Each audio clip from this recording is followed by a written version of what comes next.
You need that, charming bitch.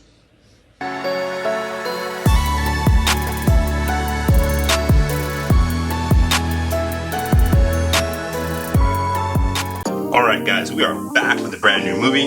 Today we're taking a look at F7 or The Fast and Furious 7. F7 was released in April of 2015 and featured a return of many of the franchise favorite characters. If you're not familiar with the Fast and Furious franchise, let's face it, you probably aren't watching these videos. But the gist of the franchise, for those of you who may not know, is that a bunch of illegal yet ethical street racers get into more and more complex scenarios which require them to save the world. There, now you're caught up. In particular, we're going to focus on the fight scene between two badass women, Rhonda Rousey and Michelle Rodriquez. Michelle reclaims her role as Letty, fresh off of her fight scene in the previous film with another MMA fighter, Gina Carano, from the movie F6, while Ronda debuted her role as Cara in the Fast and Furious franchise.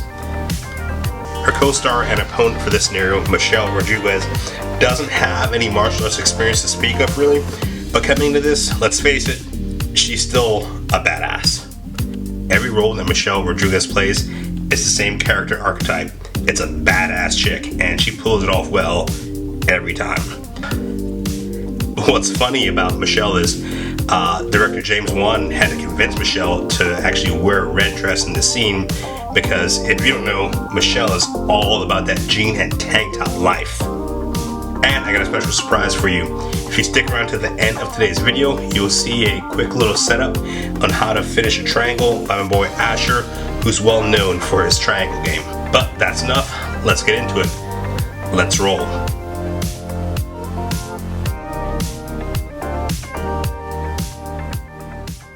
Parties bore me to death. Right, so the first move we have here is a Superman punch. And basically Superman punch is a great opportunity when you go to fake low, like you're attacking your opponent with your left leg, and then you use it as a recoil to chamber and throw a big right hand over the top. Everybody, I'm here with Talmadge. So today we're going to take a look at Katagaruma. Basically it's a judo fireman's carry. The setup we're going to do actually is, and something that I like to do is off of them having an underhook inside here, especially if we can maintain the head position inside. I'll use this grip and I'll shoot underneath. As I shoot underneath, I'll drive, boom, and get that position for the fireman's throw, right, or the Katagaruma in judo.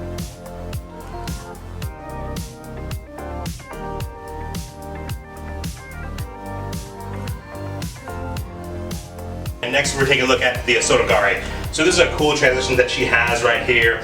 With a Sotogari, basically it's a major outer reap, which we call it in judo or a leg trip. So essentially the setup is you get behind your opponent, and as you get their weight moving backwards, you're going to look to take your same side leg. I'm going to look to drive my foot and my hip and even my ass a little bit that way. At the same time, I'm going to punch my upper body this way to follow through with the motion. So not that this is a training video, but one thing that's really important for safety is if you're ever training this, you got to make sure we're not getting to here and rolling my partner. That's an entirely different move, and it's a safety issue where I don't want to hurt my partner's leg. So if I get here, I'm going to reap, I'm going to take that leg with me to make sure that he's not buckling in on his own weight. Next video we're going to take a look at is basically it's like a front leg drop combined with that same fireman's carry, same setup, boom. But now this time, instead of going all the way underneath, so as she gets that, Talmadge gets the underhook, and then she shoots under through here, she'll look to post that leg out, and she uses that as a tripping point for her opponent. So it's a cool little option. I actually like a lot when wrestling off of a 2-in-1, right? But she's got a good setup for here too. And here we have the triangle choke, and the triangle choke is an absolutely devastating attack because not only do you have your opponent choking you with both legs, if they're doing this correctly, they're breaking your posture, they're controlling your head, and it makes it really hard for you to gain momentum to sit up and defend yourself. And technically the problem here for Michelle is, even if she goes to use her knife, if she wanted, Ronda has 2 free hands that she can look to attack and defend that knife stab too, so pretty dangerous position to be in real life. Alright, you have been patient, it is time. Now here's a triangle breakdown by my boy Asher. Hey guys, Ash here. I got Josh helping me. We're going to show you the basic guard from triangle. This is one of my favorites. So Josh has got good posture. We got to get rid of that. So we're going to push it off. Use our knees to bring him in. Collapse here. I'm going to turn the angle. Open my leg a little bit. Now Josh knows this and he wants to use it to pass. So when he frames in, I feel this frame on my leg. I keep that frame unsteady. I can pin it to his body like that. But I'm going to take my hand, no thumb, when I'm ready, and I'm going to shove it in and swing the leg around. Boom. Okay? Walk. I can keep the head control here. I can walk my hips back until I get a good position.